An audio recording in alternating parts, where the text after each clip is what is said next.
পর্তুগালকে বিশ্বকাপ শিরোপা জেতাতে ফিফার গোপন আঁতাত চলছে বলে দাবি করেছেন ঘানার বিতর্কিত ধর্মযাজক এবং রেইন হাউস চ্যাপেল ইন্টারন্যাশনাল এর প্রতিষ্ঠাতা ও প্রধান এরিক বোয়াহেন উচে।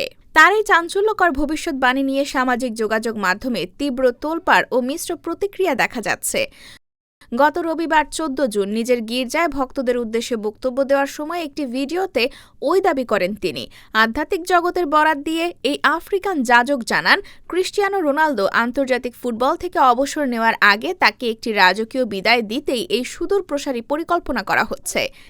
এরিক বোয়াহেন বলেন, ক্রিস্টিয়ানো রোনালদোর সম্মানে পর্তুগালের হাতে বিশ্বকাপ ট্রফি তুলে দিতে ফিফার ভেতরে একটি গোপন আলোচনা ও ম্যাচ পাতানোর ছক চলছে। আমি আগে কখনো জানতাম না যে ফুটবলেও এমন নোংরা রাজনীতি চলে। তিনি আরও দাবি করেন, আধ্যাত্মিকভাবে তার আত্মা নাকি প্রতিবারই সেই গোপন বৈঠকগুলোতে উপস্থিত থাকে। তবে এই চক্রান্ত এখনও চূড়ান্ত রূপ নেয়নি উল্লেখ করে তিনি বলেন, আমি পুরো বিষয়টির ওপর নজর রাখছি। যখনই তারা বৈঠকে বসে আমার আত্মা সেখানে উপস্থিত থেকে সব কথা শোনে। এখনও চূড়ান্ত কোনো সিদ্ধান্ত হয়নি, তবে তারা ফুটবল রাজনীতি ব্যবহার করতে চাইছে, ঠিক যেমনটা থমাস পার্টেওর ক্ষেত্রে করা হয়েছিল।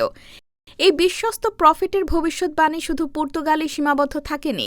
ঘানার জাতীয় ফুটবল দল ব্ল্যাক স্টার্স নিয়েও এক সতর্কবার্তা দিয়েছেন তিনি। তার দাবি, আধ্যাত্মিক দিক থেকে ঘানা দল বর্তমানে অত্যন্ত দুর্বল অবস্থানে রয়েছে। তবে দেশবাসীকে আশাহত না হয়ে দলের জন্য মন ভরে প্রার্থনা করার আহ্বান জানিয়েছেন তিনি। তার বিশ্বাস, সঠিক আধ্যাত্মিক সমর্থন ও দোয়ার মাধ্যমেই কেবল ঘানা আসন্ন বিশ্বকাপে ভালো কিছু করতে সক্ষম হবে।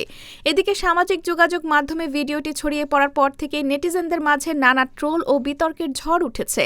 অনেকেই বিষয়টিকে নিছক বিনোদন হিসেবে দেখছেন, আবার ফুটবল প্রেমীদের কেউ কেউ এমন মন্তব্যের তীব্র সমালোচনা করছেন।